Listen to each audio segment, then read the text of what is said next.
Des centaines de kilomètres de forêt amazonienne traversée par l'Oyapock, un fleuve entre la Guyane française et le Brésil.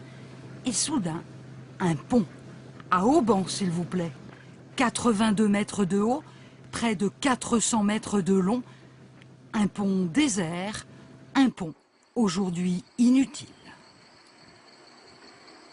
Le pont de l'Oyapock, il est très beau, mais c'est dommage qu'il ne serve à rien. Ils nous ont fait un beau truc là-dessus, qu'ils allaient ouvrir le pont pour ceci, pour cela, et c'est resté là, et voilà. Le pont sur l'Oyapock, c'est une idée qui date de 1997, quand Jacques Chirac et le président Cardozo décident de célébrer l'amitié franco-brésilienne. Le projet traîne, il est relancé en 2008 par Nicolas Sarkozy et Lula. Coût des travaux, 50 millions d'euros payés par la France et achevé en 2011. Problème, côté brésilien, aujourd'hui encore, toujours pas de route. L'ouvrage aboutit dans la forêt. La France, elle, a déjà construit des postes frontières.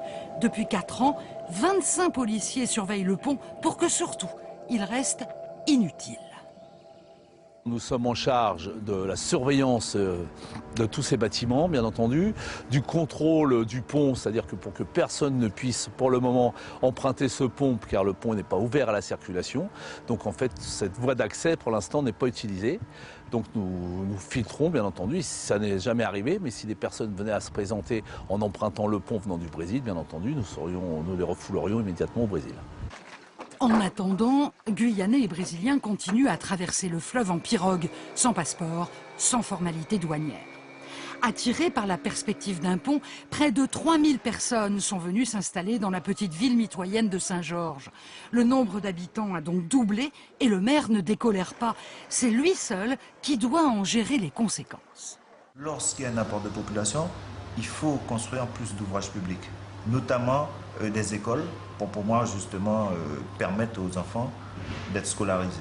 Et là, nous avons pris un retard énorme parce que les fonds n'ont pas suivi. La commune a été obligée de faire un emprunt pour construire une école et s'endetter. Aucune étude n'atteste de l'intérêt économique des échanges entre cette région du Brésil et ce département français. À la suite d'un appel d'offres international, c'est une entreprise brésilienne qui a réalisé la totalité des travaux. Pas un emploi pour les Français. Des travaux qu'il faudra certainement reprendre si le pont ouvre un jour. Sous les tropiques, avec un taux d'humidité de 90% dans l'air, l'ouvrage se détériore chaque semaine un peu plus.